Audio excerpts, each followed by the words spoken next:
30 years ago. 30 years ago, at this particular time, who was sitting in a studio on the Esplanade in East London, broadcasting to the Greater Bordekai region. And we were with BRFM, the greatest radio station ever. I truly still believe that. But that's just me. Absolutely no bias. No bias at all. Totally objective viewpoint. Yes, Exactly. indeed. Totally. Yeah. So, hello everyone. It's been 30 years and here we are all again. 3 BRFM blokes sitting around talking to microphones in a room. We were doing it in 1994. We're doing it in 2024. And the reason we're doing it is because it is 30 years. Can you believe it, Kai? It's ridiculous. And we haven't aged 1 year. Or no, that's actually Alan. Yeah, no, I'm 27. I was 24 when I was on there, and I'm 27 now. So, In fact, my baseball cap, because this is a numbers cap, by the way, probably 32 years old, this cap. And I just thought I'd dig it out of wherever I'd stashed it and wear it today. and there's relevance to it. So That's right. that's going to come up in our chat today. So we are now putting this together because Kevin and Alan and me, we've sat down and thought, 30 years, we were doing amazing things in East London 30 years ago, and now we're on the other side of the world with great memories, which we kind of thought would be a good idea to talk about. So this is the BRFM 30th anniversary documentary. What are we going to call it? Documentary. Documemory. It's no a documemory because we're documenting our memories. Essentially, it's a radio thumbsuck. Indeed. Yes. So, where do we start? Oh, I think we should actually start, Kyle. BRFM that we are celebrating from 30 years ago actually started 3 years before that.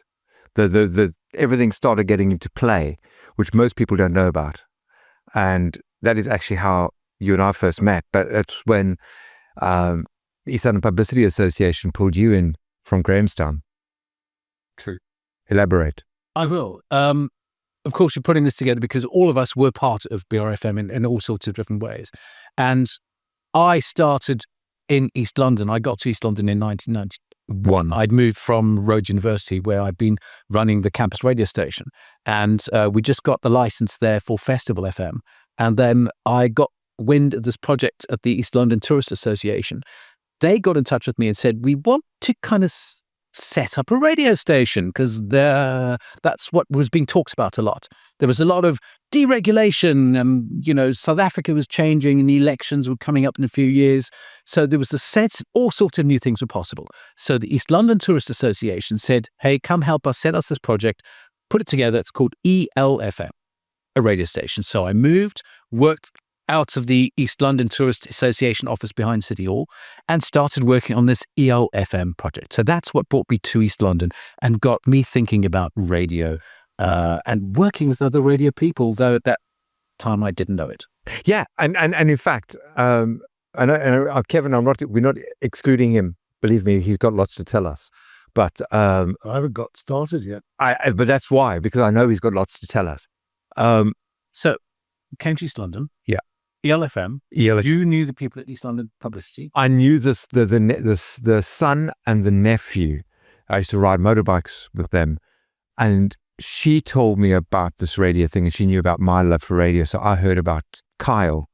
I met Kyle, and I was already wanting to get involved with radio, and I knew of Wayne Naylor because Wayne Naylor and myself had been at school together from Standard 6, along with William. Wayne Naylor. Beach Music Radio. Beach Music Radio. So that's how... And yeah, he had this mobile caravan and he used to go around doing various events in and around East London. But he was all started with Beach Music Radio, started on the East London Esplanade at Christmas time. Often beach. Or in beach. If you came down, you would have heard music and voices. And I'd met Kyle. And Kyle got involved with Wayne, and then I got involved with Beach Music Radio, and we were all working Beach Music Radio. With Peter Gladwin used to come down. He wasn't on air. Paul Griffin was on air. There was a couple of guys from Rhodes Music Radio that Kyle had brought down. Yeah. And that was our first foray. But it was doing kind of radio. Doing kind of radio things. Also, there was this East London Publicity Association project, ELFM, which made all of this kind of radio stuff, amateur fairly as it was.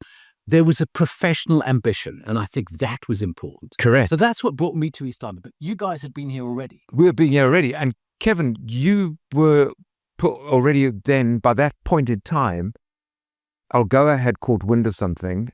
They knew what was going on, so they were looking for DJs because they wanted to start something. Well, I knew nothing about that at all whatsoever. For me, I was a footwear agent, and I used to work from home at my office. And one day the phone rang, and someone said to me, "Oh, I believe Radio Algoa, I think you're starting a radio station in East London. They're looking for presenters. Why don't you go for it?" And I went, "Oh, okay." I listened, and I put the phone down, and I wasn't going to do anything about it because I just thought, why me? Why did you even call me? But the second day, and around about the same time, believe it or not, when I got another call from a different person, almost saying exactly the same thing, but this time they'd actually bothered to write down the telephone number. And they said, "Well, this is a telephone number you must call in Port Elizabeth." Because these were phone calls being made on handheld devices with cables. Oh, yeah. You had to write stuff down. We didn't have mobile phones yet. They did come, and Kevin was one of the first in East London to have one. Have a brick. But so I called this number, and I got Tergio, who happened to be the PA to Tony Elliott, who's the managing director of Radio Algoa, kind of try and fob me off and go, "Oh, we've already had over 300 applications and all the rest of it." And I went, "Well, can I tell you a little bit about myself?" And of course I did all the music stuff because I'd played in bands, and I'd played with Marlowe Scott Wilson, who was quite a big name at the time. And I'd owned a nightclub in East London. So I gave her all that stuff. "Well, okay, well, send me a CV." I didn't even have a CV. I typed one up there and then on an old-fashioned typewriter, and I faxed it through. Anyway, that led to my getting an audition. But then that was another big hurdle because I was told 102 or 104 people were auditioning over 3 days. And Algoa brought their caravan down to in front of Put Put in East London. Yeah. And that's where we did the auditions, and we had to read a news script. So I had to read the news, and I had 20 questions, and I had to say what it pertained to. And I remember thinking I'd blown it. I'd absolutely blown it because I just felt like I'd read it like the English service. You know, I was very austere and very correct in my pronunciation. Because he is a very austere person. I am. Credit. Exactly. And then the guy told me, and I think it was Alfie J actually, or it might have been David Tiltman, said to me, these were Alfie J, at the time, a production engineer, production assistant at Radio Algoa, Port Elizabeth, technical. And so was David Tiltman. David Tiltman. And these people would then, many years later, go on to head the station. Yeah, amazingly. But yeah, then they told me how Algoa was going to reformat and going to appeal to much younger people and stuff. And I thought, that's it. Anyway, the rest is history because I actually got the position. You did. And this kicks off a tremendous story. And it's the reason we're here. Exactly. What we're going to be doing is sharing the story of BRFM, the timeline, some of our memories, kind of imperfect recollections. So we might get a lot of the stuff wrong. Indeed. And if we do, our recommendation is to just go with it. You know, we're looking back 30 years. Through our own rose-tinted glasses. Exactly. And we've tried to, when we talk about people, we've tried to get in touch with as many of the people that we were working with back then. And we'll actually be bringing some of their video messages in as we go through this. And let me just remind you that everyone, there's something coming up at the end of this, which we're very glad to share. So a little takeaway. Yeah. But now what we're doing is going through how we got there. We might be telling you a bit about how we got here. Yeah. So we are now in 1992. Right? So 1992, they launched a 2-hour service broadcasting out of East London. I was the first guy on air on the new BRFM, Border Radio FM. And we broadcast from the studios on the beachfront, which later became the iconic studios for the full-time BRFM service. Kev, can I ask you though? Yeah. Because I remember when I met you, so it was at the end of 1991 on Beach Music Radio. You came down to the beach. You came walking along in the evening. I was busy doing a show, and you came in and knocked on the door, and you told me you had just been selected as the presenter, and you said, I have no idea what I'm going to be doing. I don't even know anything about presenting a radio show. So what happened? How did you learn?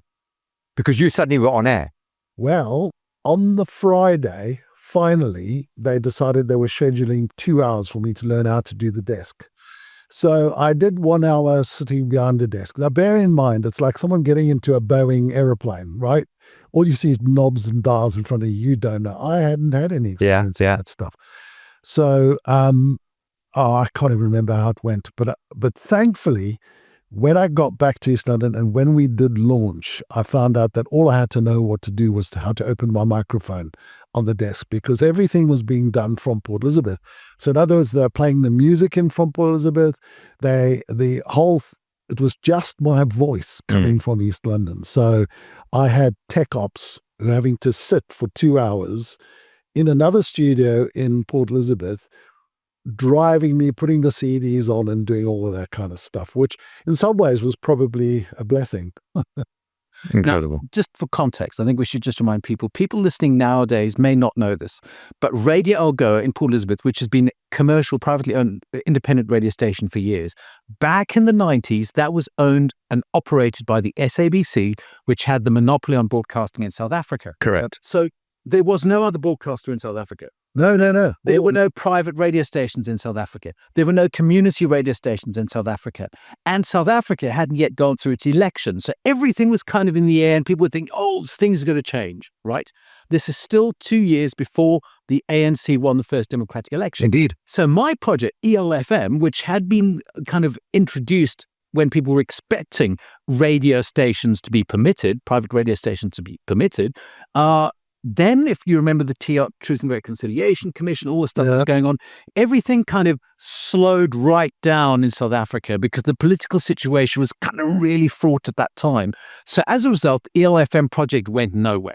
And as a result, the BRFM project then had an opportunity. The SABC snuck through the door through a thing called a grandfather clause, which said that if you had a broadcast license, you were able to use what they call a transmitter split your transmitter over a vast geographic area, as long as you did not broadcast for longer than 4 hours in a day. So that was the basis on which they set up BRFM.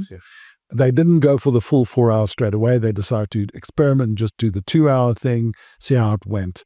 And we know. So for the whole of 1992, that was me 2 hours a day in the middle of the day doing BRFM. And with the GM or whatever his title was, Tony Elliott, listing in Port Elizabeth at will if he wanted to. At that time, everything was coming from Port Elizabeth, still SABC, and we were basically just a voice at that stage. Yeah. And what was happening at the same time is because I was still working out at the East London Publicity Office, I then got a call to come in and do a kind of a weekly what's on in the tourists and the type of events on Kevin's show. But Kevin and I already had met through Beach Music Radio, and then I would turn up on the Fridays to do kind of a lunchtime what's on from the Tourist Association. So that's the first time that I think people got to hear you and me together on radio, and they would get to hear a lot more of that over the course of the next few years with a lot of other voices too. Yes, right. So then I think we moved to 1993. 1993. This is a year before the elections, right? Yes. And what happens now is the BRFM crew changes. I am then asked to come in and do what was Kevin's show, because people may forget this, but radio presenters, come and go. Employees, they get put on an annual contract, and then every year the management look at it and go, we're going to keep these people, we're going to keep those people.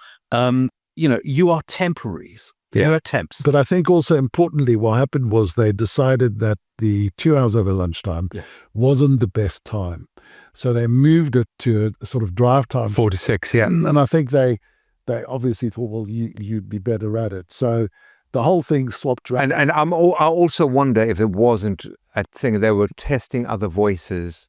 No, they knew what was coming up, and we didn't. So they were thought, okay, well, let's try this voice at that time. Correct. Keep with the 2 hours, and then kind of test people out. Okay, that's what I think it could have been. Once again, these at the end of, we were just sitting, and these things were happening to us. Yeah. Okay, we weren't making the decisions. We're just talking about these 30 years later. So I then was sitting at the other side of the desk. I was now doing the show. You were coming in doing the contribution. What's up? And we were finding that there was a lot of now discussion about, hey, BRFM is changing, but it could be much more. And I was also doing contributions by that point. And that's how you brought in. But we were also doing Beach Music Radio. Correct. I was working as a DJ at Numbers as well, once again, wearing the Numbers cap. And we were, in many ways, we had a sense that there was kind of something was brewing. Happening. Yeah. And we were right. So then it came, because I remember I was sitting doing my motorsport report. This was during one of your shows. Yeah. Right. We've been told we're going to be expanding. Do you want to be a part of it? Do you want to get an audition in? So I had to go in and do my audition on tape, and then edit it, slice it all up. And luckily I had a bit of experience from that, thanks to the gadget. I'm going to play up in Radio CKR offices. But yeah, it started. The wheels were in motion. And then you had to start inviting and looking for people to come into what is now going to be from a 4-hour, 5-day-a-week show to a 14-hour, full-service, 7-day-a-week radio station. Exactly.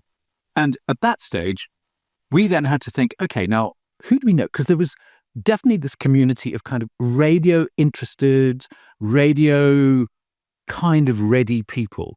We had Numbers DJs, right? From people may not know this, Numbers back then, one of South Africa's top, biggest, most respected dance clubs. Yeah. And it was really an East London institution. That's right. Right. We also had Beach Music Radio, the number of people who were doing kind of radio style stuff. Correct. All right. And of course, there were a couple of other radio projects nearby. For example, where I was from, Rhodes Music Radio in Grahamstown. That was the campus radio station of Rhodes University. Mm-hmm. We had to look at people we knew, perhaps on Radio Siskai, Radio CKI at that time, which had its own radio station broadcasting to what was Siskai out of Bishu. So we had to figure out who did we know from the area that we could bring in and start to use as kind of the core group of presenters for this new style of radio station, because it was going to be new. And not only presenters. No. We had to think of, we needed sports people, and we needed weather people, finance people, news people, contributors, all of that traffic stuff. Yeah. Exactly. Yeah. All of it. Then they brought in this whole group of people, some of my contacts, people from Rhodes Music Radio, who then joined the station. Like Naveen Singh. People from Numbers, as I've said. And we started training. You say people from Numbers, but the only person I know who literally came over from Numbers was William, the gadget. Will Granzier. No, well, but Will was doing stuff on Beach Music Radio and doing stuff on CKI. So Thomas Alexander used to DJ at Numbers occasionally. Oh, did he? And I met Fiona D through Numbers as well, because she was occasionally coming in and kind of doing DJ style stuff as a connection of Thomas Alexander's. Okay. And that's how I met Fiona, through Numbers, and that's how I knew that it was a group of people from Numbers who could also potentially form a core presenter body on BRFM. Right. Okay. So then the training started. And that was an interesting thing as well, because just to let you know, you go onto your Spotify now and you've got 1 million songs, wherever many songs you want. You can download anything onto your mobile phone. Before that, we just had your stuff you get from your iTunes or whatever. But in 1993, 94, when we started getting ready for BRFM's launch, MP3s weren't even invented yet. So we had to record manually. It was done not by us, but by the guys in Port Elizabeth. CD and connect it to a computer, and then you play the CD in real time. In real time. You don't just transfer a file, you play it in real time. If it's a 6-minute song, you wait 6 minutes for the computer to record it. That's right. And it'll be recorded in WAV format, which is a big file. And your hardware, you had to have a big computer to have stuff that you could fit onto a tiny little iPod today. So we were limited on the amount of songs we could have. We launched, I think, with 800 songs. And there was no cloud. There was no cloud services. There was nothing. It was all in a box. they were recording all of this in Port Elizabeth at SABC Algoa there, and then they had to physically transport the hard drives, bring them up to East London, and put them in the BRFM studio. But we're talking about computers. Yeah, I was going to say we missed out. Oh, why? What's so big deal? Well, what was the big deal about computers? Well, the big deal was that all radio stations had only recently, from about 85, moved from vinyls onto CDs. Remember, this compact disc came out, was a massive thing, but we were one of the first, and I think you said 5FM. 5FM was the first to go digital. To go fully digital, fully computerized. Computerized. They were the national station, and BRFM was the first regional station and the second station in South Africa. Yeah. So we actually, once we were all up and running, we used to have the other radio stations come to see what we were doing. Correct.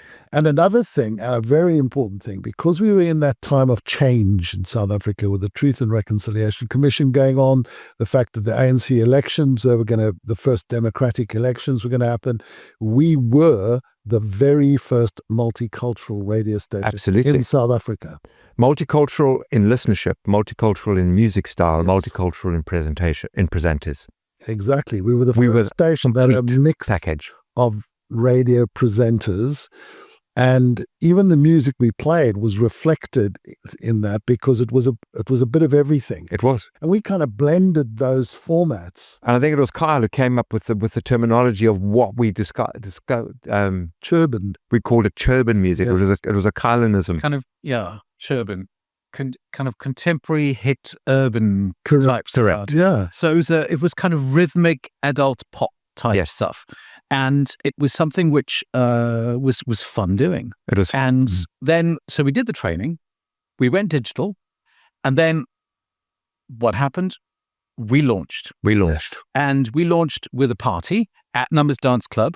And there was, there was marketing, we had jingles, we had signs everywhere. We're in the local papers, in the Dispatch, all of that. It was coming. BRFM was coming. And then we had this launch party at Numbers, and the way to get in, you could get a ticket if you were really lucky, But yes, Kyle's right. You the only way you were allowed access to that party was you had to have the ticket, and the ticket was a piece of clothing. Yes. And talking of clothing, I'm not taking some clothes off. No. What are you doing? 30 years ago, that is what got you in. Yep. BRFM Admit 1. You had to wear that to the launch party. To the launch party. That was the shirt that we got. The shirt, 30 years old.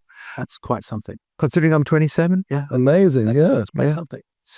So this started with a whole bunch of people, and we launched in the studios in the new Papagalo building. And for people who may not remember that far back, just across the road and to the right of the Wood Home in East London, you've now got the new Papagalo building. At that time, it was new because there was an old Papagalo building. Correct. But they knocked that down. They put this new Papagalo building up. And our studios were, if you look at it with the sea behind you, on the right, on the top floor, that whole right-hand side of the building, the upper floor, that was the SABC, the BRFM East London studios. Correct. And our studios looked out onto the Esplanade and right towards the entrance to the harbour. And a very interesting thing, which it's only just struck me now, because BRFM was an institution for the time it was there. But prior to that, in the old Papagalo building, the original Papagalo building, Papagalo's was an East London institution. It was an institution. It was the place you could go any time of day, any time of night. You get a meal at like 1 o'clock in the morning. It was always open. It was the after party club. Everyone would go to a disco or they'd go there. They're always go to the Papagalo. In Papagalo afterwards. It was brilliant. Yeah, absolutely. Yeah, quite an institution in its day. I do believe that when the bomb went off there in about 1988, fortunately, nobody was injured because the building was evacuated just before time. But that resulted in the building finally being demolished and the new Papagalo building taking shape, which is where Will tell us the new BRFM studios were located. Hello everybody, it's Will Granz here, aka The Gadget, on the East London beachfront. Behind me there you've got Eastern Beach on this side. If you look behind me, the East London Harbour roundabout there's a ship going out somewhere around that side. That's the East London Harbour right behind me. And this is the view that we had every single day from the East London studio. And right behind me, over there, that's where the station used to be, on the upper level. That's the building. It's not the same owners anymore, different owners now. Way back in those days, the station was owned by a different owner, or the building was owned by a different owner. Lower level, we had a pizza shop. Upper level, we had a dance club called Upstairs. And in the middle, we had Vikings. And right on top of that, that was the studio where BRFM was situated. We had the most amazing view, because that was what we looked at every single day. And right behind me over here, we've got the ICC Centre. What many people probably don't remember is that right over here, there was a bowling green. It turned into a beer garden at a later stage before the hotel was built. And that's where many of us used to meet up and just sit and talk and enjoy the late afternoon shade here on the East London beachfront. So anyway, just wanted to show you what it looks like. Anyway, and yeah, I just hope you enjoyed this little retro visit, going back in time to when that used to be our beloved BRFM. So we launched. We did. We were on air. And we have some great memories of that. But before we get to the next bit and talk about some of the people that we formed part of that launch crew with, maybe it's a good time to hear some of the memories that have been submitted to us, because we've asked people we used to work with and people who are listeners, send us some of your video messages with your memories of BRFM. So can I suggest we start with Anthony Barkhuizen? Let's do that. Good morning. It's 6 o'clock. This is the news on BRFM. I'm Anthony Barkhuizen. Good to be with you. Actually, I don't think I sounded like that 30 years ago, but I don't. It's been 30 years. Good grief. Well, thank you to those of you who still remember the sounds of BRFM coming from the beautiful beachfront. And what do I remember about it? Just the vibe, just the people, just the excitement. I was younger then, so it was just lovely being able to get up early in the morning, rush down to the beachfront from our house, I think in Cambridge in those days, get there, rip the news off a thermal fax machine, have excited people around us, read the news at 6 and 6:30 and 7 and 7:30. And I think I did 8 and 8:30 and then head off to work where, I would have to do a normal day job and then about 4 o'clock turn around and head back down to the beachfront and do it all over again. But what a pleasure it was. What a wonderful introduction to radio. What wonderful people to work with. Kevin, Kyle, I don't know, I can barely remember some of the other names, but thank you to everyone. Karina. Yeah, just thank you to everyone who made BRFM and fought for BRFM. Sadly, we moved on from BRFM to other pastures. I'm still in broadcasting 30 years later, all because of that. And it was great fun. Congratulations, BRFM. Imagine if we were around still today. That's the news. I'm Anthony Barkhuizen on BRFM. Goodbye. God bless. So Anthony's doing great things. He is. Thank you, Anthony. And Naveen. Now let's remember, Anthony Barkhuizen was a newsreader on BRFM, and Naveen Singh was one of the weekend presenters. 3 to 6 on a Saturday and Sunday. Exactly. And he and I used to be on Rhodes Music Radio in Grahamstown in the 80s and early 90s. And because we had worked together in Grahamstown, I knew him to be someone who's interested in moving to East London, loved radio, and that's why he auditioned and finally made it to BRFM as well. So let's hear from Naveen. All right, my name's Naveen Singh. I was in BRFM when it started in 94, 95. I did 3 to 7 p.m. on the weekend, Saturday and Sunday afternoons. So I got into radio after studying pharmacy at Rhodes, where I met Carl Hannon and the whole team at BRFM. Carl gave me my first gig on BRFM back in 1994. And radio got under my skin, and it was just something that I wanted to do. So although I'd studied pharmacy and worked at a pharmacy while I was in East London, I did the radio gig on the weekends. And then subsequent to that, when I left East London, I decided to follow radio as a career. And then went on to East Coast Radio, Jacaranda FM in Gauteng. I did 2.5 years in Ghana running 4 radio stations and a TV station. And now am in Cape Town working at Smile FM as the program manager. I think the best thing about BRFM was the group of guys we worked with. Kevin, Will Granzier, Carl Hannon, Elvin Villian in production, John Domini. It was just a bunch of guys that were passionate about radio, wanted to do well in radio. We're very keen to do as much great radio as possible, and having this opportunity to be broadcast, albeit just in the border region or just of its London area, it was just phenomenal having these guys, even with their cars and with their names on their cars. Colin was another great example of having that. Fiona, who I took over from, Alan. It was just an amazing bunch of guys who were just passionate about radio, loved what they were doing. The energy was just phenomenal, and I think it's something that's rubbed off on me and kind of inspired me to be better in radio and do more in radio. There's a song that epitomizes BRFM for me. It was Dream On Dreamer by the Brand New Heavies. Somehow that song just it brings back that East London feel for me. It brings back those days of being at BRFM and those coastal studios, looking out at the beach and the promenade below you. It was just a phenomenal experience. So that is the song that really still brings back that East London feel, that BRFM feel, that the hiss that we had. My favorite experience at BRFM was coupled with the day that we won the 1995 Rugby World Cup. I was on air 3 to 7 on a Saturday afternoon. John Domini was the sports guy, and he was in studio with us, and we were following this match while playing music on air and keeping people entertained as to what was happening in the game. And then that final whistle blew. And we went, we've just won, and going wild on air and playing We Are the Champions, and I think we even played the Right Said Fred, Stand Up for the Champions. It was a phenomenal experience. And then just to see the city start to light up as people started to enter the beachfront, and the whole area just lit up. It was one amazing experience. I can't say I miss too much about listening to radio today, purely because I'm still in it. So if I'm missing something, then I'm not doing my job properly. But I think, radio has evolved to such an extent now with social media. You've got to be a jack of all trades. Actually, you've got to be a master of a lot of trades. You've got to be able to do great videos.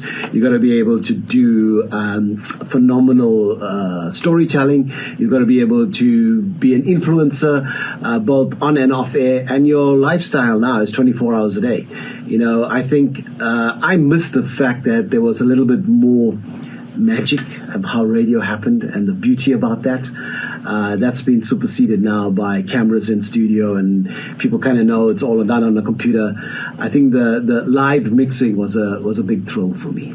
30 years, guys. This is a phenomenal initiative by you guys to put this video together and let everybody know that we're still strong, we're still going well. So to everybody at the BRFM crew, wishing you all the very best. A happy 30th anniversary, BRFM, and to everybody who's been associated with it, whether on air, in a technical capacity, support structures. Karina, I'm checking you out here. All of you were just a phenomenal piece of my life, and I'm really proud to have been associated with all of you. Thank you very much. Happy anniversary, BRFM. Oh, happy 30th anniversary, BRFM. Thanks, Naveen. Nice to see you again. And William Granzier, we used to affectionately call him the Gadget. And part of the reason was because he had every kind of gadget going. He was always up on all the new technological stuff. But he also was one of these guys who wanted to always have his own jingles, his own little drop-ins and stuff like that. He used to cause great consternation with radio station managers.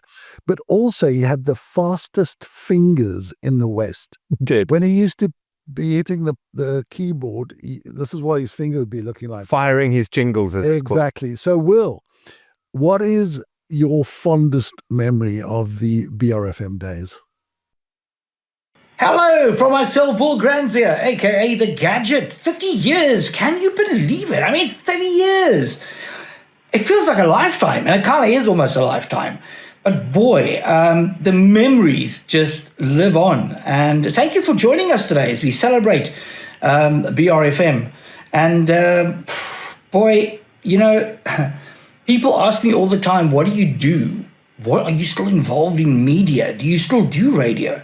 Well, I do in a smaller capacity. My main focus nowadays is film and video. I am a producer for a few channels, international channels, and for Supersport as well. And I run a film production house based in East London. I still live here. So, yeah, I'm still involved in the media space. You can find me on Facebook. Just look for Digital Emotion Films. You'll find me there. I'm on Facebook as well with my name, Will Granzier. You can't miss me. Just search and you'll find me there. I'm on YouTube. The business has got a webpage. Reach out, touch. It'll be great. It'll be awesome to do, just to have you reach out and recap some of those memories. But, BRFM couldn't have been BRFM without the people we had. I think BRFM was made special, not just by the station and where it was located, but by the people we had on air. And we had some amazing people on air. But behind the scenes, we had some amazing people that kept the station going. And I had the honor of working, I think, with some of the best talent at that time. Anthony Barkhuizen, who at that stage was a manager at Ster-Kinekor Vincent Park. And Anthony used to bring in wads of movie tickets. Thank you, Anthony. I'll never, ever forget that. And when we did those launches of new movies launching, it was all thanks to Anthony. So Anthony, thanks for that, man. Chantel for Mark Seavey, going on adventures and game drives with Ranger Gadget. It was it was a lot of fun. Naomi Miller, my Afrikaans newsreader, Numsi, thinking of you a lot.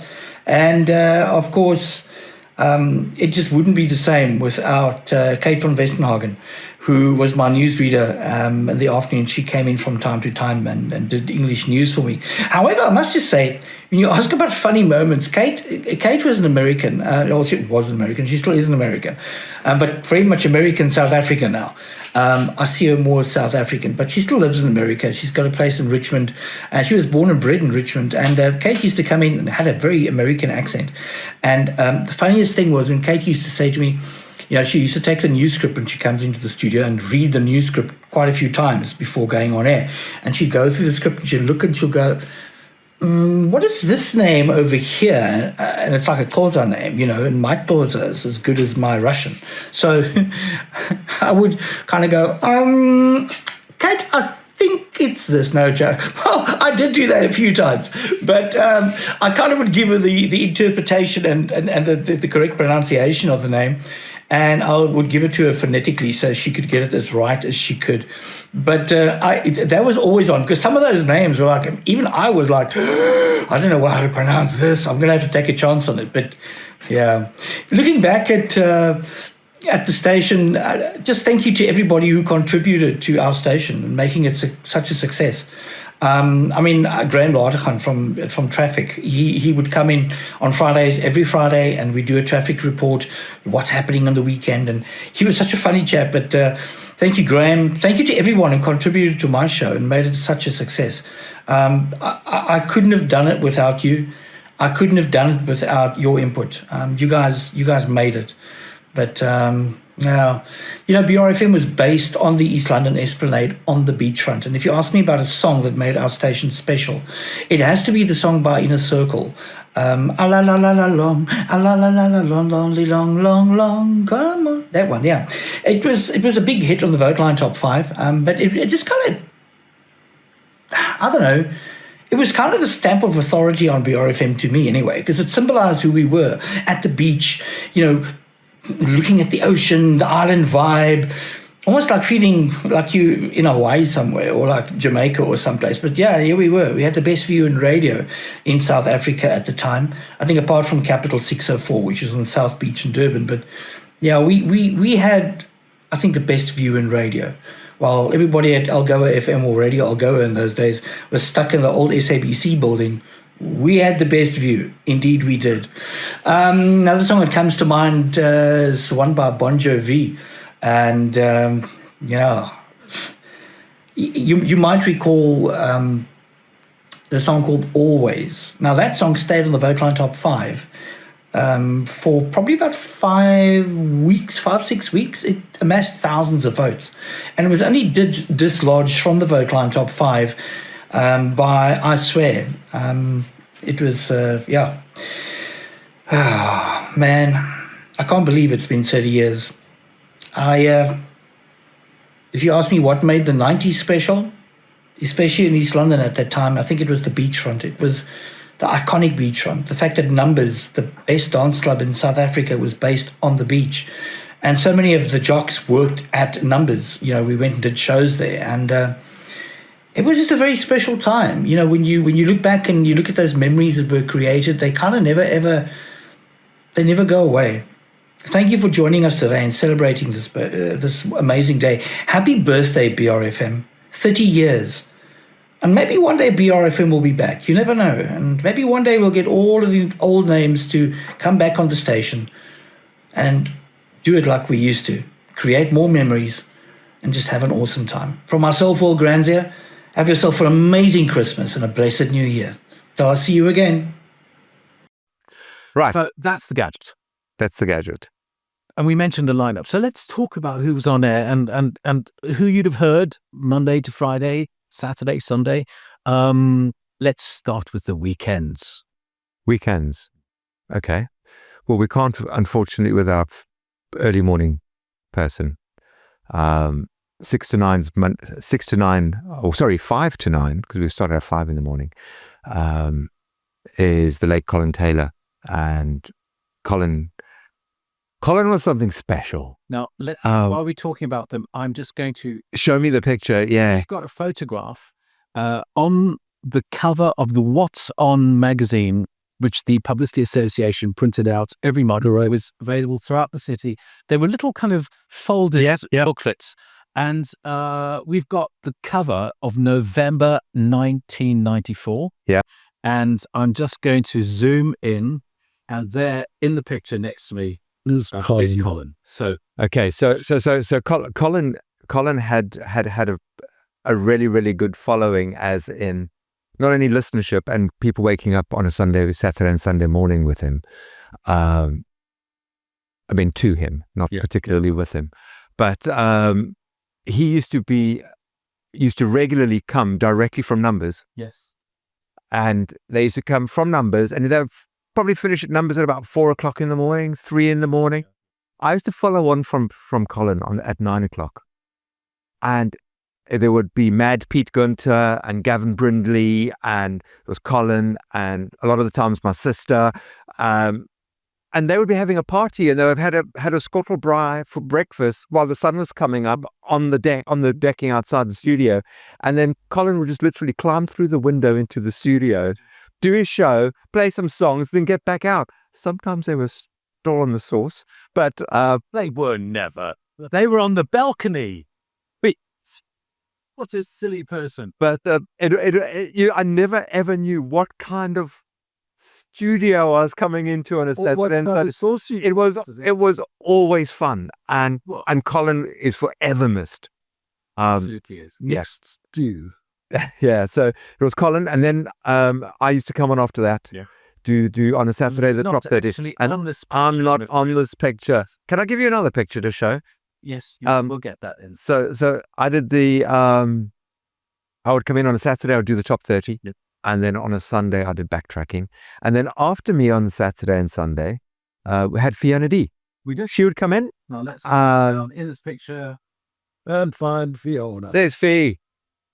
And lovely Fiona would come in and do a very laid back lunchtime Saturday and Sunday. You've just had your, chill out midday type of thing. And it was always a great show to listen to. And then when Fee finished her show, and in fact, Fiona, why don't we get Fiona just to tell us something about her show quickly? Let's do that, because we have to say that, we're still in touch with Fiona. And if you're in touch, of course, you've got to be on video. So here's what Fiona wrote. She said, shortly after leaving BRFM in 1995, I joined CKI Radio as a full-time presenter Monday to Friday doing the 12 to 3 p.m. slot. In 1997, resigned from CKI and moved to Cape Town, joining a newly launched radio station called P4 as a full-time on-air presenter Monday to Friday from 12 to 3. I've resigned from P4 in 2001 and left the music and broadcasting industry altogether.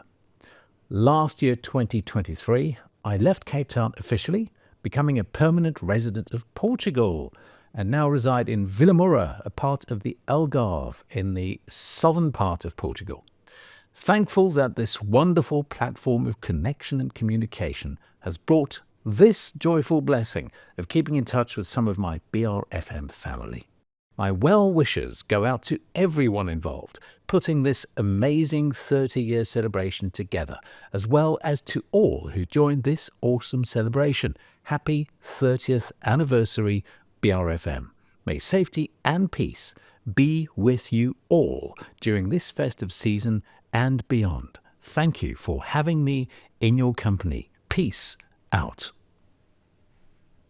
Great to see that so many of us BRFM people are still able to get together. Still connected, absolutely. But also in person. Yeah. Even on the other side of the world. Other side of the. So after Fiona, Fiona used to finish at 3:00, and then we were speaking about him earlier. We had Naveen Singh, who would come in from 3 to 6. Naveen is not in this picture. And he could be the same reason I wasn't in that picture, because we were normally working during the day as well. We were working people. So Naveen used to be a locum at Amaway Pharmacy, because he had studied to be a pharmacist at Rhodes, and he was doing his practice, his practicals as a locum at Amaway in Amalinda. And then he was doing the show on a Saturday and a Sunday. Right, so that was the weekends. The other thing, we didn't have very often have live news as in presenters coming in.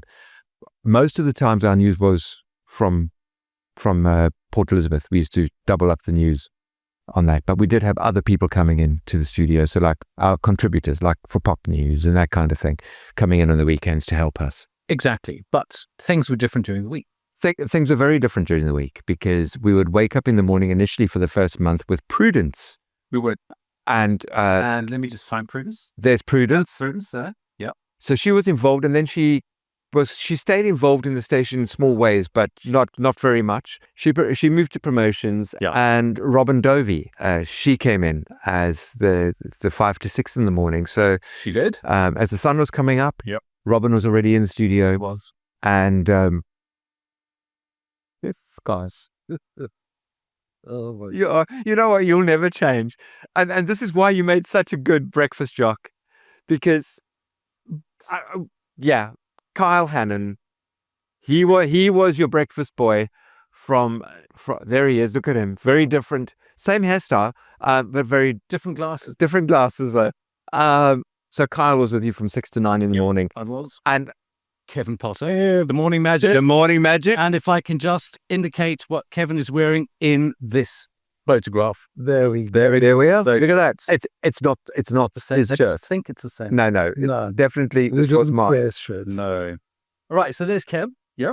We have Kev, and Kev was he did 9 to 12, and everybody loved Kev. In fact, I think I quite liked him.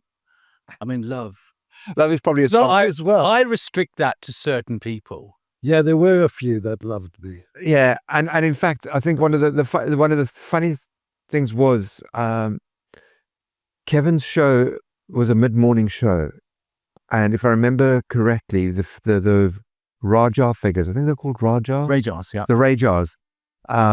Kevin had the highest listenership on BRFM.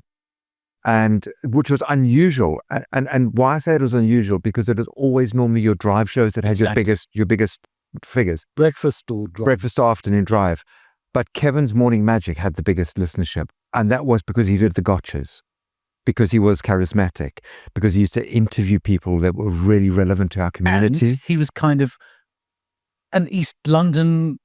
He was a known part of East London. He was known. I can give you the answer to this strange phenomenon. I think the biggest thing was because we used to have Luigi and...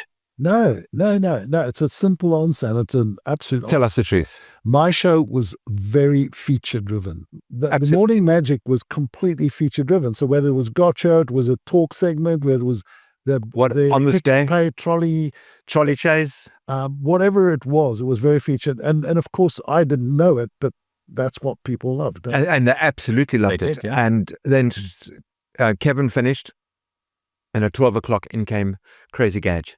Yes. William Let's Grandier. move it down to William. That was it. I've been friends with William since we were 13. We were at high school together, started at Sun 6 together. And William had always had this thing. Capital Radio. He wanted to be Capital Radio. Wearing, I think, the same cap as I am. Indeed he is. In this picture. Indeed he is. All right. Because we were numbers DJs. Numbers DJs. Yeah. And William and Chantel from Mark. Chantel used to come in. Chantel used to come in and do the news with William at lunchtime, and they used to bounce off each other all the time. I'm happy to say Chantel was able to send us a video dedication all the way from East London, South Africa. She has this for us, and for you, obviously. So I am Chantel Vermaak Johnson, previously just Chantel Vermaak. I am living in East London, and I was a news reader. So this is not the 6 o'clock news. So my main contribution was news. I don't know if I'm in media or not. I'm a real estate agent now, so I sell houses. But I have started a podcast. So my podcast is called Selling Ganubi, and it is focusing on the community of Ganubi, business services that are available, and obviously real estate. So I'm enjoying that very much. And I'm actually on my way to do a podcast episode this morning with our Ganubi Bird Sanctuary with the chairperson of the NPO. So I'm very excited about that. It's a project that a few individuals got together and decided they weren't going to accept the fact that the sanctuary was no longer available, and cleared it out and have got it going again. And it's amazing.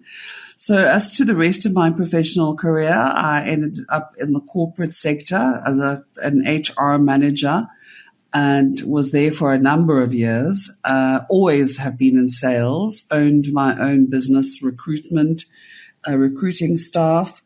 And now, as I said, I'm selling houses. Oh gosh, what I remember most about BRFM, it has to be the fact that it was the best job I've ever had.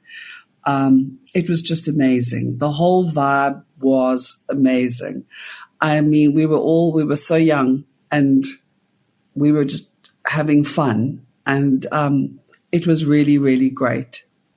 Yeah. It was fantastic. It was a lot of fun. Obviously, I remember all of the people, and particularly the DJs that I read news for. So Will, obviously, Will the Gadget. Who can forget that? And Thomas Alexander, Naveen Singh, Fee. Yeah, so it was great. You know, every DJ had their own style and wanted different things from me. So some approached it like, you know, it was a serious thing, reading the news, and fun was not to be had. And others respected the fact that the news was a serious business, but fun could be had before and after. So it was lovely. I think one of my favorite memories is that last old year's broadcast where we were all in the studio, and it was a joint effort, a last hurrah, as it were. It was very sad. So what do I miss when listening to the radio today? Oh, you guys are going to think I'm so corny. I miss the news. No, I don't really listen to the radio. The adverts just do my head in. So I try to give that a break. So my happy 30th anniversary BRFM message would be happy 30th anniversary BRFM, and also a happy year to all of our previous listeners, and a shout out to everybody who were part of the BRFM journey. It was amazing, and I don't think we'll ever forget it. So, yes, happy anniversary. Chantal said to me just the other day, because we sent her a clip of her and William on a show, and William was having his chirps, going, Chantal this, Chantal that. And Chantal said to me, one memory of William. William loved his chirps. Oh, yes. He loved his chirps. And I said, I didn't think we were allowed to eat in the studio. And then I realized I was just making a stupid Nando's-style jokes. Excuse me, where's my chirps? Right there. Right there. Yeah. So we're not going to go to that over.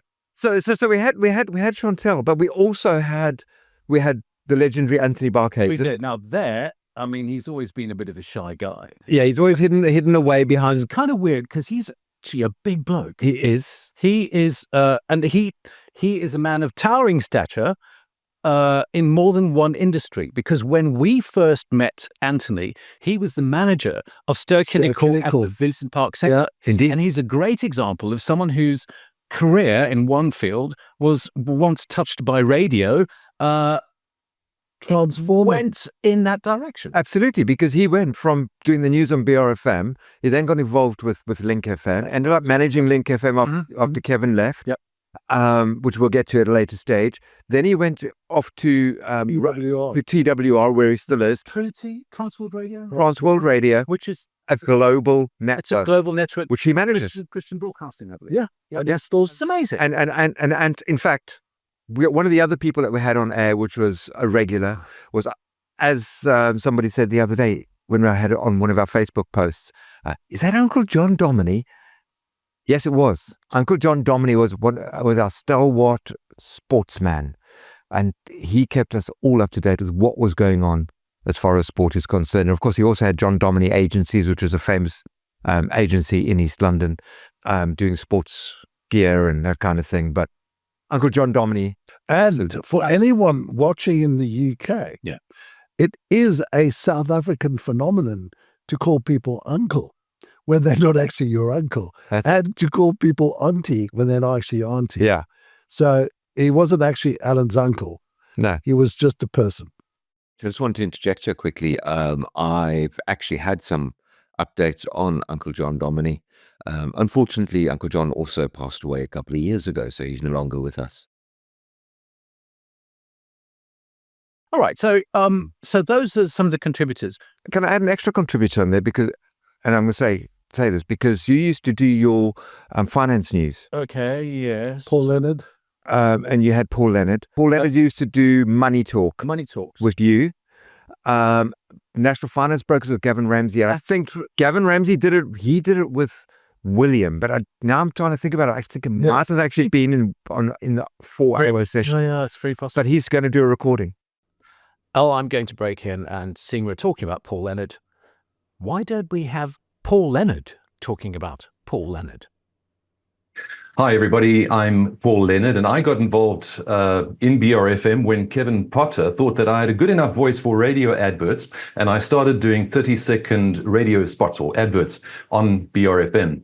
A friend then said to me, they got all excited about someone they know is on the radio, and they suggested that I do a financial feature. So I pitched an idea to the then program manager. I think it was his title, was Dave Tiltman at the time, and he said, "Okay, well let's try it out for a month on BRFM and see how it goes." And so began a journey which lasted 24 years, every Monday through Friday for 24 years, and all thanks to Kevin for inviting me to do voiceovers and radio ads, and he thought I was good enough for that. And Alan, I think in that first year, in 94, you and I shared the stage in Camelot, which was directed by the late, great musical director, David Matheson, and we performed that in the Guild. Those were good times. And I remember then, too, you guys, when you were, broadcasting your shows, used to do things with physical carts, not like nowadays, where you click and the next item or the next spot plays. Kevin, I think you showed me, and it was a little physical cart that had to be, plugged into the system, and then you played the advert or the feature, like my one that I did, and so on. And I think, if I remember correctly, you had records. Correct me if I'm wrong, but it was all a much more physical thing back then. And when I had to record my feature, I went into the studio and we recorded on a reel-to-reel tape. And if I made a mistake, we would stop, we'd rewind it, and then find the spot where I made a mistake and click record, and we carry on from there. Nowadays, of course, it's much easier. You record digitally, and if you make a mistake, you just pause and you edit out the mistake in post. But it was good times. And thanks to Kevin and Alan for putting this thing together. I think it's great. I think we're a great community, and I think it's a good idea. Thank you. Thank you, Paul. Right, let's get back to where were we? One of the other contributors was Gavin Ramsey from, I think it was Gavin. His name was Gavin. It was Gavin Ramsey from National Finance Brokers, who used to keep us up to date with what was happening. I remember Will used to always talk about what's happening with the Bulls and the Bears. The Bulls and the Bears. And I still don't generally get it. We had people doing, weather. We had the local weather. We had the local weather station. We used to phone them at the airport. We did. And we also used to have surf reports. Yes. And the Cuffs traffic with Philip DeBell. Yes, exactly. So this gives you a good example of the fact that, we know nothing. Throwing our minds back 30 years. Yeah. And it's kind of surprising what you can remember, but also a little bit disappointing when you realize that there's certain things that, have gone because your mind's been focused on other things. That's why we're very pleased to have the Human Encyclopedia, Alan Lindstrom here, who just remembers so much stuff, which is fantastic. But the thing is, there's all irrelevant stuff to life. Actually, because he's 27 and we're 100. This is true. So let's talk about, okay, we know Alan's got a good memory. Let's see what Kevin's is. Can remember Kevin, because what we've done is talk about the people that people would have heard. But there were a lot of people behind the scenes that were so important that no BRFM listener would ever have heard speak. But Sure. we couldn't have done any of this without those people. So can we just go through some of the people some of the other faces on this Right. So, photograph? well, the most important person, I guess, is Ali Klaassen, who was the station manager of BRFM during that period of time. And sadly, and we only found this out while researching for this documentary, Ali is no longer with us. He passed away in, I think, 2022. Yeah. So about 2 years ago, actually, sadly. So we hear. The other person, of course, is Willie Ackerman. Willie Was the production man. There he is. So Willie was a guy who was very patient, because I said earlier, talking about a show that was very feature driven, that meant there was a lot of production work going on all the time, whether it was producing gotchas and editing or a lot of the other factors going on, but also some of the, what would we call them, trails that we had for the Those and all promos. What was that? Yeah. Willie was the guy. We had adverts come in that had to be digitized and put on it. Correct. Sent from Algoa in Port. And Willie was a very busy man from morning till night. But we've actually got some video of him, which we'll play as well later. This is video taken inside the BRFM studios. Actually, why don't you just play it now? Which I don't think anyone has ever seen. Now, no. Just play it now. Just for full transparency, this is taken from home videos that my parents and my brothers shot when they came down to visit us while BRFM was on air. So this stuff, from my perspective, it's the only footage I've ever seen shot inside BRFM. Yeah. Showing so many of the team. Al's there with hair. I'm there with hair. Because we can talk over this. We're going to use voiceover. Yeah. That's me. Yeah. And I can tell you now what's happening there. Yep. On a Friday afternoon. Yep. I used to come into the studio. Yep. And used to sit with Willie. I nearly said Uncle Willie. Oom Willie, as we used to call him. And we used to put the top 30 together. So that was, if you see, I'm writing down things and we're busy loading songs onto the system. That would have been a Friday afternoon. And we're busy getting it ready for the Saturday morning top 30. And I think Kevin is on air. Kevin is on air. If you look through the glass. Yeah. You can see through there.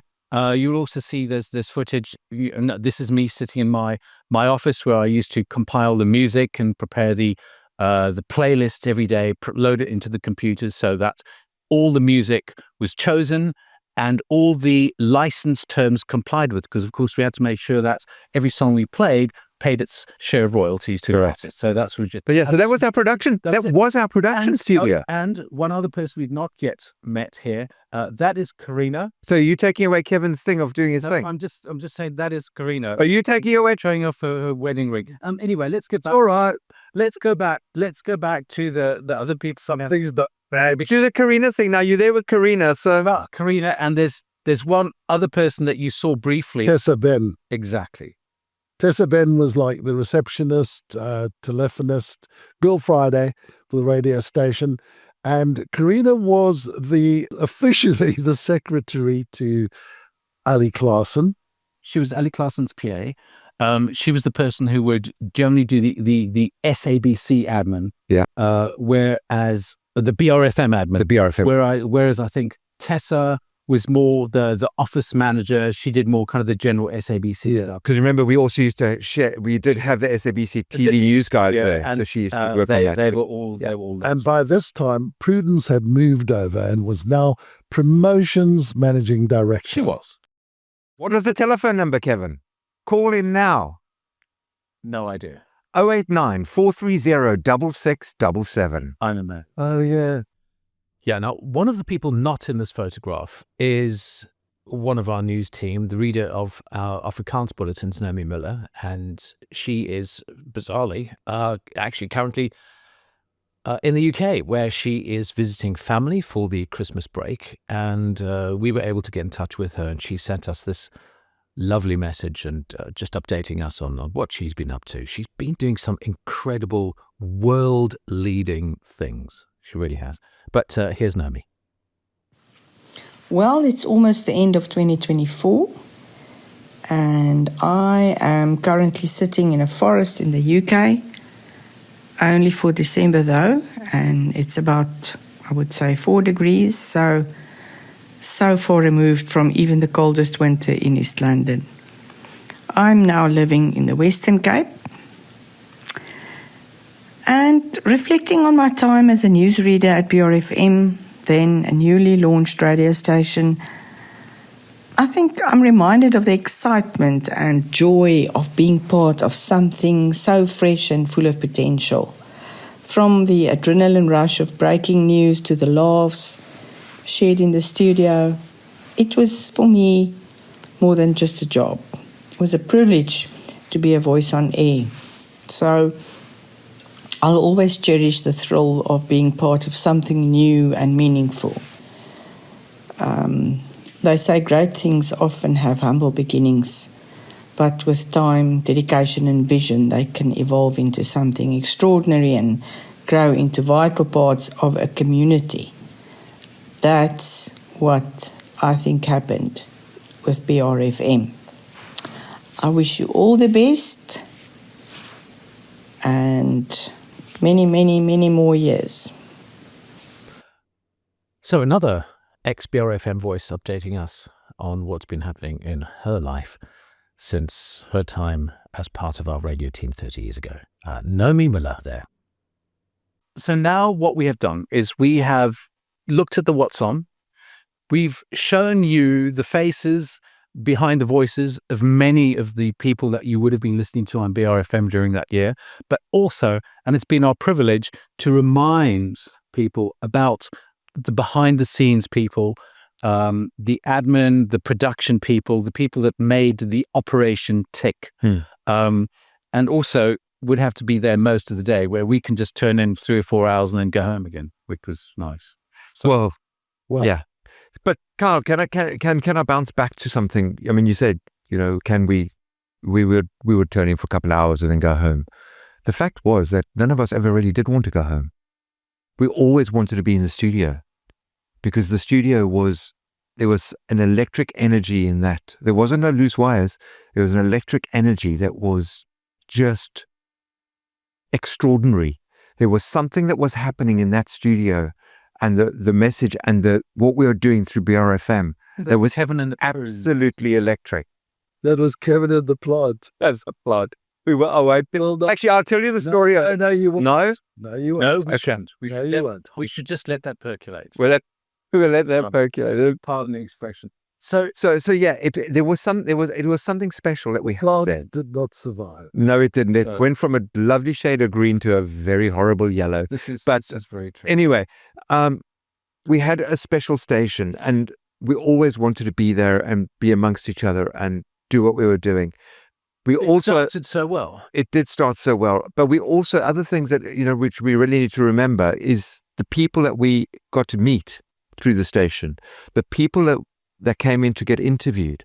I remember when we had Johnny Clegg coming in, and he was at that time was really peaking with Jaluka at that point in time. We had, I remember interviewing Patricia Lewis and Morvatoni. Unfortunately, had to say no to the invite because I had to go and MC another gig. I got to the concert afterwards. The two of you did accept the invite. You went off for dinner with Bonnie Tyler. We had dinner with Bonnie Tyler, Carl and I. Yes. I've told many people in the UK, and I think they look at me rather strangely. Yeah. Think he's lying. Well, I'm not. And then who's Bonnie Tyler? No, everyone knows who Bonnie Tyler is. Yeah. But we had, and then the on top of that as well, South Africa.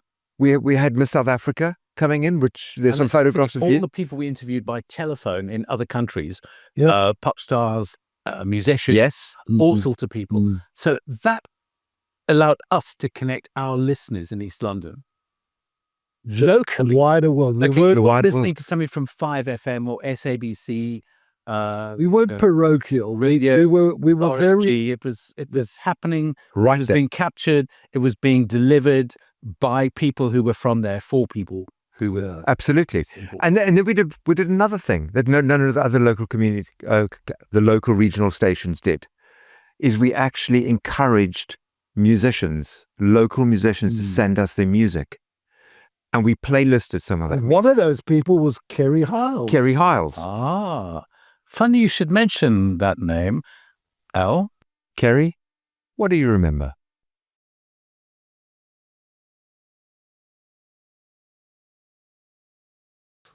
Hi, I'm Kerry Hiles, and I remember BRFM as one of my training grounds for public speaking because I used to present the pop news. I think it was about a 5 or 10 minute insert on a Saturday morning, maybe. I don't really know. It was a very long time ago. And I would tune into all the other radio stations and listen to their pop news and read all the magazines and remember, this is before internet, and newspapers, and then collate a report for pop news. And I remember loving that. I remember loving the research, loving the input, loving how the stories unfolded as the days went by, so that I could land it on the Saturday for that pop review. It was great training ground. Also, just that BRFM was so supportive of local music and local musicians. That was phenomenal. Like, if you wanted a foot in, you chatted to the guys at BRFM, and they would guide you, and they would play those songs and test it out in the audience and get feedback from the audience. It was amazing. Thank you, BRFM. Come back. Thanks, Kerry. Thanks for jumping in and just reminding us about what BRFM was to you. And yeah, we wish we could come back. I really do. It would be great if we could all be back together doing normal radio. What she didn't mention in that little talk was that she did submit her music. She was actually was in Matric. She used to do the pop news that she's referring to as on my pop show, but also through the vote line that Will used to run, she was actually voted to number 1 on the top 30. And that was brilliant because she was there and it connected. It was local. It was real. She was doing the school stuff with the plays, and everybody knew who Kerry was. And now she had a song on the radio. And off the back of that, Rory McLaren came with Treasure Your Love, and he got a record deal off the back of that. I think a lot of people forget that because we were local, we could ask people to send us stuff. No MP3s. No MP3s. They had to drop the CDs off at the studio, and that's how we played. Put it on the computer and play Or the cassette tape. Or the cassette tape. Exactly. And one of the other things that we were particularly proud of at BRFM was that during that time, there were new local content requirements brought in by the Independent Broadcasting Authority. And I think they were saying that you had to play something like at least 5% or something like that. And we decided to go not just one better. I think we went something like 20%. local content. So out of all radio stations in South Africa, We were playing more we South African music. were playing the highest amount, the highest local content. That's it. So the station wasn't just another radio station. We were an integral part of what was happening in the Border Kai region. But then, of course, the wheels started falling off. Yeah. And it wasn't in our control. Kyle, you went up to go visit the IBA because you had heard some rumblings. I did.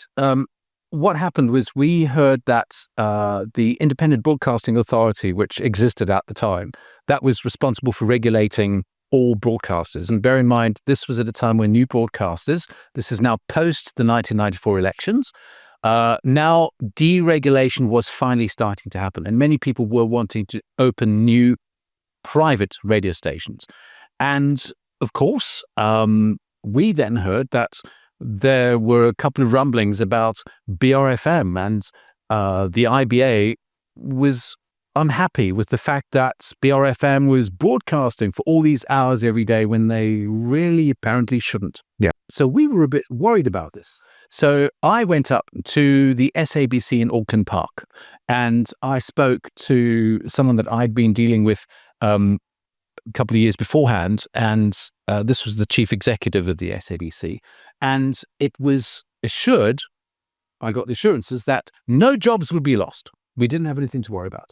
So I then went back to BRFM in East London. We met in the office, and I said, I've been assured by the head of the SABC that no jobs will be lost. We've got nothing to worry about. And we thought that was good, except that's not what happened. No, Not at all. no. In fact, it was not long after that it was decided, and this is again coming out of all the negotiations with the New Democracy, that SABC would not be able to have monopoly on radio anymore. In fact, all their stations were going to be sold to independent owners. And so there was a big bidding war going on between who was going to take over all the stations. And that led to the fact that along with that, well, you cannot have two stations because Radio Algoa, out of which BRFM was born, was not allowed to be two, it could only be one. So that station would be sold either as Algoa or as BRFM.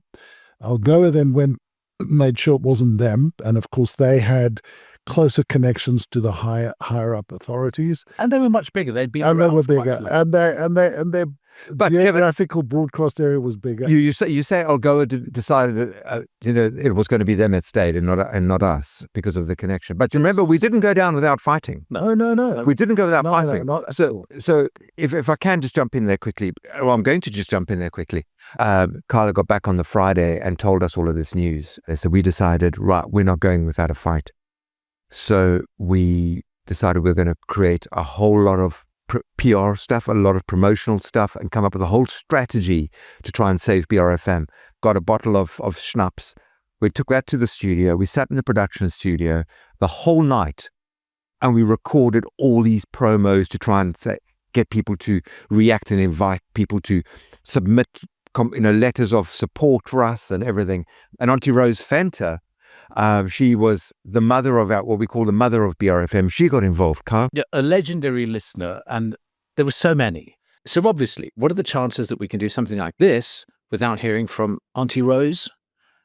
Well, the answer to that is the chances are absolutely nil. Here she is. My name is Rose Finter, known to everybody as the mother of BRFM. My favorite memories of BRFM is from the beginning to the end, because they played the best music, they had the best DJs, best newsreaders, the best of everything. They were simply the best. And that was the first song that I can recall that they played. And I had absolutely awesome memories. I don't have a favorite DJ, newsreader. They were all like family. I kept them well fed. And Anthony Balkaisen, for his Luigi stunt, you got an extra dollop of goy in his pizza. But I love and I miss you all, guys, and I want to congratulate you on thinking of the 30th anniversary, and if only I could be there. It's been an absolute blessing for you to be into my life. I love you lots and I miss you all. And let's hope. Oh, and another thing, I signed, I did the petitions for BRFM. I've got 50,000 signatures to try and save BRFM, which were handed over to the mayor of East London. What happened to them, I don't know. We did a march to try and save the radio station, but nothing happened. And you know why? Because we were the best, and we are still the best. Love and miss you all, guys. Take care. Thank you, Auntie Rose. And we would know on air the number of people who would phone every single day and talk to us. You know, we'd put some of them on air. Absolutely. But so many of them would just phone and say, hi, again, I'm listening. They didn't have anything more to say other than, love the fact you're here, we're listening, keep doing it. Rose was one of many of them, but she did take it up a notch. She did take it up a notch. Rose had the distinction of she phoned every single presenter of every show every single day. So she made, however many shows there were throughout the day, she made a call into every presenter, every new presenter. To say hello to us. Every single day. Yeah. And Auntie Rose said, I'm not going without a fight. I'm joining these boys. I'm my boys, as she used to call us. And I think she still does. She still refers to us as her boys. Yeah. 30 years down the line, we still get messages. For our birthdays every year. Never forgets our birthday, everything. I mean, it's been incredible. And she started doing this petition drive. Yeah. And the petition drive, we used to then promo through these promos that we did. We would mention where she would be, so people could go and sign petitions. It should be at Pick and Pay Centre, and should be at other shopping centres and various places. Uncle John, her husband, used to drop her off, and she would sit all day at a table and get people's signatures. She got over 50,000 people's signatures. But then we also thought we need to go one step further. We need to do a protest march. But that came from Kevin, who was our radical. Yeah. But still is. Yeah. But he's like, he hides behind a pseudonym name in his today radical words. He hid away then time two. Well, I thought to myself, because you know what, with the authorities and all that kind of stuff, if I want to shoot myself in the foot, then I must look like I'm the guy who's organizing the protest. So I thought, no, I'm not going to be that stupid. Yeah, sure. We organized a protest. A lot of people came out to it. Absolutely. And I wore my hoodie so that you wouldn't pick me up. And I had my dark glasses on, so you had no clue that was actually. But I've got a photograph, and you'll see that it's you. On BRFM. I've got the photographs. In fact, here's one I can show you we can show you right now. This is at the march. And in fact, I've got the lady that I used to work with who's standing behind me is Frankie, and Jana Hiles is holding that sign up that says Viva BRFM. You got which is Fiona D's in there. Fiona D. Chantel is in there as well. Whole Colin is in there as well. Colin Hale. Colin. The boys Griffin, numbers. the guys in numbers as well. We all participated. Yeah. And we had thousands of people turning out to save BRFM because we had made an impact. And Algoa was not getting the support from their listeners as we were, but unfortunately they still chose to close And up. also, I think it was also technically the IBA looked at the transmitter license and said, technically, you shouldn't be doing this. Yes, technically, but we still had the support. We did. But that just goes to show you that sometimes your voice doesn't matter. Yeah. You may be right, but still it all goes wrong. Not legal. Still goes wrong. And unfortunately, that's what happened.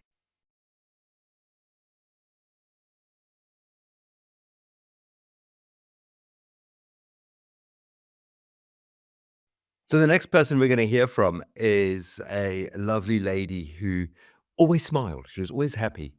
Did have a little bit more of an issue with some pronunciations of words. Couldn't do the Afrikaans news. She could never get the Afrikaans news right. But I think the good reason for it was that she was American. And her name was Kate Donahue van Westenhagen. And she used to be mostly on Will's Midday Madness, but did used to do news broadcasts, sometimes on the weekends as well, and during other shows. Let's hear some of her thoughts and memories of BRFM. I worked for BRFM about 30 years ago. My job was as a news reader, and it was the best job of my life. I would have done it for free, but never told the SABC that. They would have taken me up on it, I'm sure.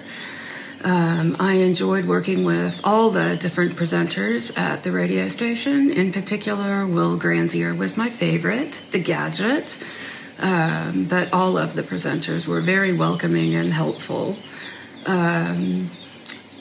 So at BRFM, I did English news reading along with Anthony Barkhuizen, and we had an Afrikaans newsreader as well. Some of my most memorable news reading events were when I met Urban Creep one time in the studio, and they were creepy. They wanted to take over the news broadcast and were passing around news sheets, and they each wanted to read a different story. And I was terribly tense about it, but with the help of one of the sports guys, I managed to get all the news pages back together and do a normal bulletin. So that was pretty memorable. I wondered if they would have liked me to have sung at one of their concerts. Disaster.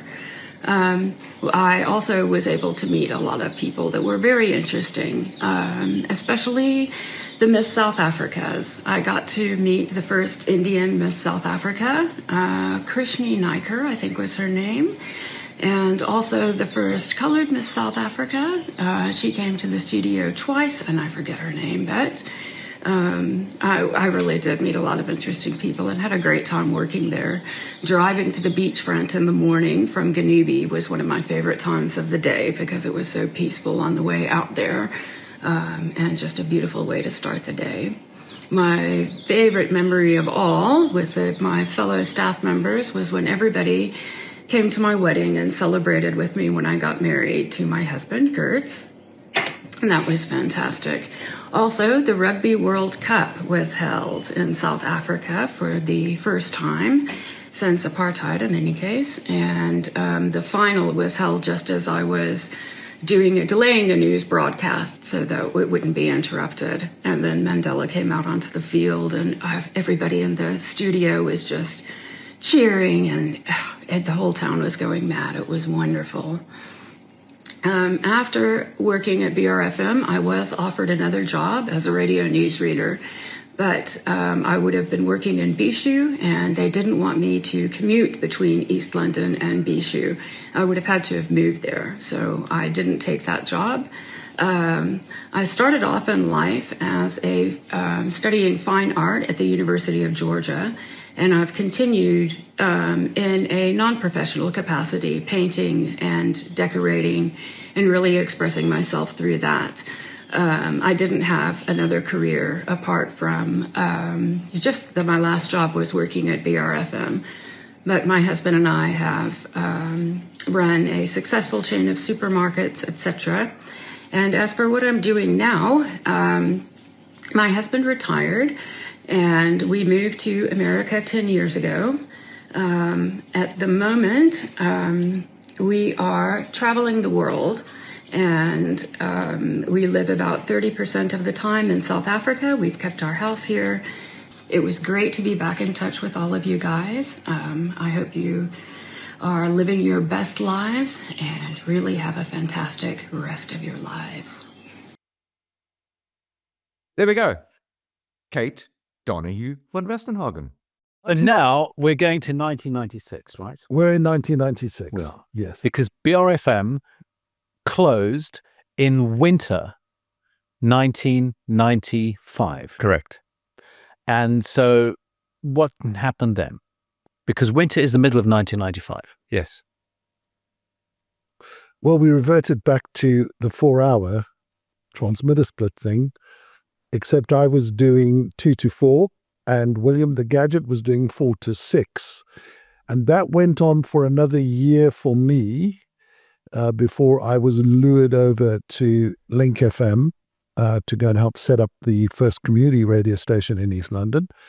And I took up that option and I left by January 1997.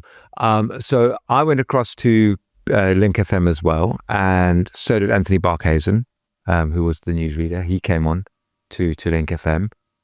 Kyle was And causing headlines in Port Elizabeth. In Port Elizabeth country. And then Bathurst, I think it was, to be precise. And we all experience life in many interesting ways. And then other moves became necessary. And I went and set up the community radio station at University of Transkei, UCRFM, which then went on to what is today becoming one of South Africa's biggest community radio stations, broadcasting on FM out of what's now Walter Sisulu University in Mthatha. But back then it was University of Transkei. So I was doing that and then also working on various radio projects in Cape Town. And I was also setting up and running a broadcast course at Cape Technicon and doing some work with other radio projects in Cape Town. So that's where I was back in my hometown. Well, Link FM lasted for about a year for me, but just after that, I had a period where I wasn't in radio. And then thanks to you, Kyle, coming with a suggestion that maybe I should get into doing a bit of tuition, radio training. We started the Radio Academy in 1999. That went on all the way through until 2010, actually. We were very successful. We too joined Walter Sisulu University and did an offering there. And I also ran the radio station, the campus radio station for them. And while I was doing that, I moved to CKI-FM. So my next radio job after Link FM was CKI-FM, broadcasting out of Bisho. And to the whole sort of Ndansani area, 800,000 listeners, and actually became a very, very good time for me, a fun time, a great time. I was the only white person on the radio station, which was the first anomaly. The second one was that our target market was 15 to 25, and I think I was about 40 in the middle. And I think I was about 40 at the time. Wow. I used to call myself Johnny Fever. It was a great time. And then, of course, I left CKFM in 2002, but then emigrated or moved to the UK in 2005. Oh, yeah. But also, it's worth remembering that William Granzier, the Gadget, was also on CKI a couple of years before. Yeah. So it's interesting how CKI and many of the radio projects in the region do kind of cross-pollinate, and that's still been going on. Absolutely, in so many ways. And I mean, when we had finished the Link FM, because I went across to Link with Kevin and I left with Kevin, I went back to doing some ad hoc shows on Radio Algoa, the BRFM Drive with Darren, and I used to do a couple of weekend ad hoc shows on Algoa as well. So I did that right up until 2002. Yeah. 2002, maybe 2003.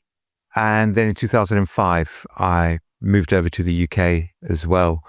And it took until 2012 for me to get onto radio over here. I worked on a radio station in Surrey called Brooklands Radio. And then I launched Scatterlings of Africa, which was a global station for this global South African community, playing only South African music and online only. Yeah. It was as internet radio was starting to really gain momentum, and we had a great following. Kyle, you used to do a show. I was doing that as well. It was great, very enjoyable. And we were promoting a lot of South African music internationally, so we had a lot of interaction with a load of South African bands. It was great until the company that was doing our distribution for us was sued by Sony because they weren't paying the royalties, and we lost a lot of our places. We were geo-blocked into all the countries we needed to be in. So I just thought, that's it, I'm done. And if you lose your platform, what can you do? Exactly. Basically, it's like a radio station on FM being told its transmitter's being switched off. Exactly. Oh, imagine that. It's just it'll never happen. Another repeat. And so now I'm involved with a media company doing B2B media and podcasting and events, etc. So that's where my life's taken me. Interesting that, going back to 2005, because you came to the UK about 6 months before I did. But Kyle had come in 2002. Correct. And I was on a holiday in the UK, and I think it was 2003, Kyle, when you called me up and you sent me... And I was actually sitting in Oxford or Cambridge And I remember talking on the phone. Yeah. And you also sent me an email, which was an advert where the YMCA were looking to set up a radio station because, interestingly enough, whereas community radio had come to South Africa in 1996, 97, 96, the first licenses were granted. In the UK, it didn't happen until 2005. Correct. And so they wanted to set up a community radio station in Bournemouth. And you sent me the ad saying, why don't you apply for this? And I did. And through a process, it took quite a lot of time. But nevertheless, when I eventually left South Africa to come to England, I had a job because it was to come and help set up Hope FM in Bournemouth. And I stayed there from 2006 right through until 2019 as the station manager of Hope FM. And that's because of a BRFM connection. Yeah. Correct. Yeah. And then if you think about speaking on somebody else who's Colin, again, who's no longer with us, he went down to Cape Town and followed Kevin Savage and ended up working on KFM.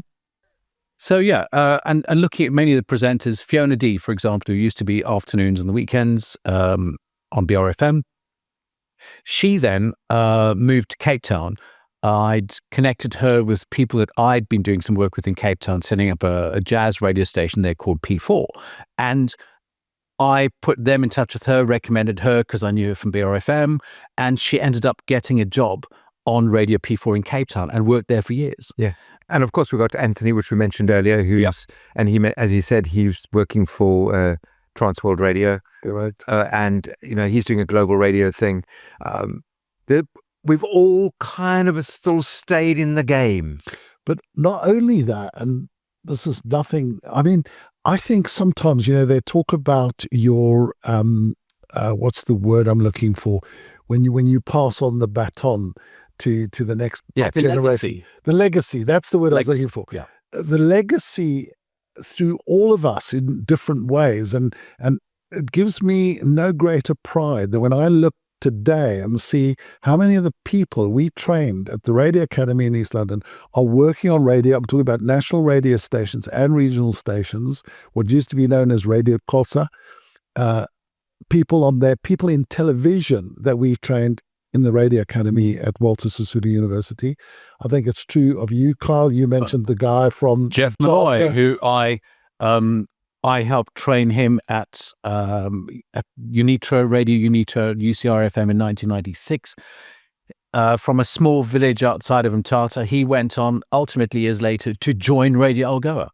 Yeah, and there he was working for the same station that we were all working for, but years later. Yeah. What an amazing thing. And also, let me just point out that the reason that we were motivated to keep doing what we were doing that started with BRFM in so many ways is because of the reaction we had, the support of the listeners, the engagement and the enthusiasm that motivated us to keep things going. Where 30 years later, we've all been, that helped you set up a Christian radio station in Bournemouth in the UK. It motivated me to help set up and run the world's first online radio station run by Jews and Muslims, which was in Bristol, Radio Salam Shalom. I then went and helped set up, I was director of the first community radio station in Bristol. As you said, Kevin, community radio started much later here in the UK. So from a community-supported station like BRFM, we weren't a community station, but we couldn't have been what we were without our community. Exactly. Listeners. Correct. Which is why we're so glad that they still remember and the us. fact that there's so much enthusiasm, that powered us in so many ways to do all these things that those BRFM people are now doing today. Absolutely. All around the world. Stuart Kyle was in high school at Hudson Park when he got involved with BRFM. And he went on off the back of BRFM to do a host of great things in audio. Stuart, reminiscing about BRFM and what it gave to him and his career over the last 30 years. Hey folks, Stuart Kyle here. Hope you're well. And I'm very proud to say that I was one of the original members of BRFM in 94, 95 as one of the team members who worked at the station. I am based in Port Elizabeth at the moment, and my role at the time was to be a pop news presenter, which didn't go too well, to be very honest with you. I was entirely nervous. So I've always been good with my hands, so I got stuck into some of the technical stuff. With Alan Lindstrom on a Sunday morning on the Oldies show, we had an incredibly beautiful digital studio at BRFM when they opened it up, and we couldn't play too many of those oldies off the digital system, so we got some CDs running on a Sunday morning, and someone had to take down all that information to submit to SAMRO. So that was me, along with a very ancient telephone system, which had ivory keys that you had to flip up and down, just like a typical old exchange. It was good fun, and we had great years at BRFM 94 and 95. I'm grateful, though. It was the beginning of my international broadcast career between BRFM and Algo FM. Got to meet some incredible people at the SABC.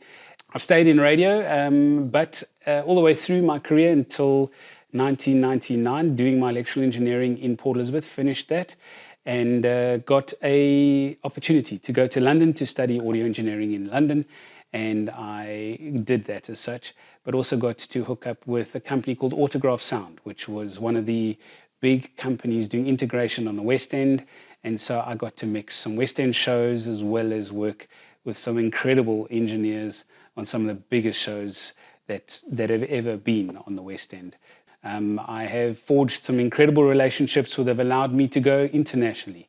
I have been very fortunate to manage some audio as well as some commentary in some of the biggest sport events in the world. World Cup, London, I did London Olympics, I've done some Olympics, I've done Euros, soccer tournaments, as well as some tennis tournaments as well. So it's been really, really exciting to say, and I can honestly say that I started my broadcasting career in East London at the age of 16, 17, if I'm not mistaken, at BRFM. It's been an incredible, wild ride. What do I remember about BRFM? I think the team was incredible. Everyone that you've probably seen on the group already, who've been posting some incredible posts about great memories, was the core team that I was surrounded by, and their attitude towards radio. I think they were hungry for it. They, obviously deprived being in the Eastern Cape as such, but they made a go for it, and we certainly had a lot of fun. At the same time, I think that people in East London and the Border Kai region, they really owned the BRFM mandate as such, and they were proud to have a radio station that they could call their own, and they could advertise on and really have a sense of, I suppose, closeness because of the fact that it was broadcast from the beachfront in the East London town. And it's bitten and it's in the blood as such. Thanks, Stu. It's great to see you and to be able to hear of all the accomplishments that you've achieved and the great things that are still happening in your life, all as a result of BRFM. And good luck with the new recording studio. Yeah, thanks very much. And it's been a great time of us just getting together, reminiscing. It started a couple of months ago when, for the first time, I hadn't seen you for about 15 years, Carl. But Alan and I keep in touch because we live closer together. And we got together and had a little... we had a cuck night out. Yeah, that's right. Kevin, Alan, Carl night out. And... that led to this, which was let's do something, because I think it just suddenly dawned on us. 30 years. It's 30 years this year. Correct. So for everybody and to everybody who has been interacting on Facebook, to those of you who have sent in stuff, I hope you really have enjoyed this little documemory. Documemory. And I think, it's important that we leave people, because, there was loads of things that we did. And I think, actually, why don't you tell them? What are we leaving them with, Kyle? Well, we were always, as we were saying, we were always proud of the music that we played on BRFM. And it was a great blend of all kinds of stuff. So we thought, what can we do? You can sit here and you go, well, remember 30 years ago, and say thanks, and kind of catch up with what people are doing these days where we can. But I think before we tell people what we're leaving with, we're left with great memories. And I think we need to once again just mention the people who are no longer around. So Colin Taylor, people like, we believe Ali Klaassen is no longer around, the former station manager, Colin Taylor, the presenter, and Dion van der Merwe. We were talking about Dion. One of the contributors, Dion van der Merwe, a journalist, a person who was part of so many important, fundamentally crucial, pivotal news stories that were happening in the East London area at the time that South Africa was changing in 94. He was operating out of the same building that we were for the SABC. He was part of the team. And unfortunately, we don't know what's happened to Dion. We believe that he's no longer around. Yeah. But so Peter many, Gladwin was another one. Peter Gladwin, so many of these contributors, people who were part of what made East London the right place for something like BRFM. Absolutely. And now that has cross-pollinated across the world. Exactly. And we've got people everywhere. We've got listeners everywhere. People on our Facebook group coming in from all over the world. Yeah. And we've gone global. We have.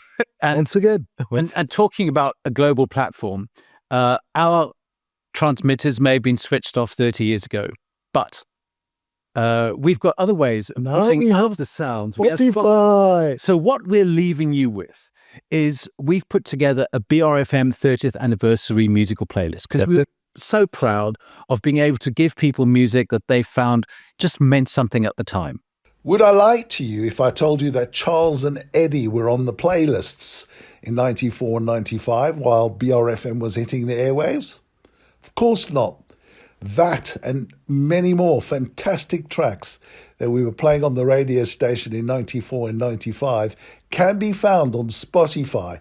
All you've got to do if you want to go and enjoy the time, reminisce and bring back great memories of the era of BRFM is to simply scan the QR code on the Facebook page and it'll take you straight there to our very special BRFM Spotify playlist. Okay, so this brings back some great memories. Marvelous. We want to share that with you. You can find a link to the Spotify playlist in the Facebook, and we've posted that below. Correct. So it'll be there. Find it, share it, and listen, and listen, and just remember, because we do. Thank you. Thank you. Oh, and wait, there's more. Happy New Year. Indeed. Of course. Thank you so much for your love, for your attention, and for motivating us for so long. Yeah. Thank you. Now we need coffee. Amen.